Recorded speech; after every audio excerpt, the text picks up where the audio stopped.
This summer, I shall be offering a 5-week seminar in Shakespeare's histories, the second Tetralogy. These include 4 plays: Henry IV, Part 1, Henry IV, Part 2, Henry V, and the first, Richard II.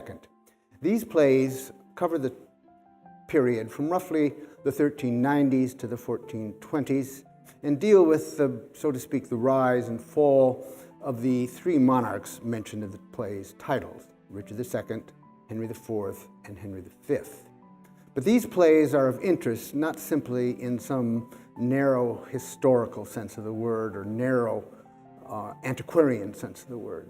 The plays may speak to us more forcefully today than ever. They treat of some of the perennial political problems both in the philosophical, theoretical sense as well as in the practical sense. They deal with the problem of the transmission of power from one reign or one administration to the next. They deal with the problem of certifying, so to speak, the legitimacy of any sitting monarch or head of state. They deal with the exceedingly problematical question of the relationship, in the case of a monarch or head of state, the relationship between his or her personal ethical behavior and his or her public or official ethical behavior. Perhaps most vexatious of all, they deal with the problem of the removal of a legitimate monarch or head of state when he or she is determined to be unfit for office.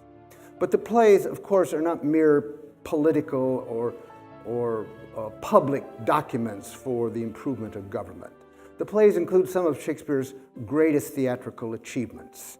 The richness of the plays, the variousness of the plays, truly remarkable. The matters of characterization, matters of plot structure. Each of the plays, though a history of course, each of the plays has its own distinct pattern of action. And of course, the great range of language, some of the greatest prose, some of the greatest poetry for stage that Shakespeare ever wrote. This dimension of the plays we shall explore through an examination not only of the text of the plays, but of the production, actually, by looking at clips of productions, of scenes of various productions. So if you have an interest in theater, if you have an interest in Shakespeare, you may wish to consider joining the seminar.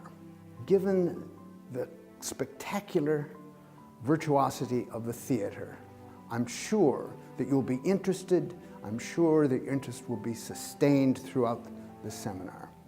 Given the subject, politics, and the way Shakespeare treats the politics, and given our own political moment, I can guarantee that you will be engaged, I can guarantee that you will be provoked, and I hope instructed. We're going to be dealing with the great subject of political history, the great subject of theater history, the politics of theater and the theater of politics. So I hope to see you in the summer. Thank you very much.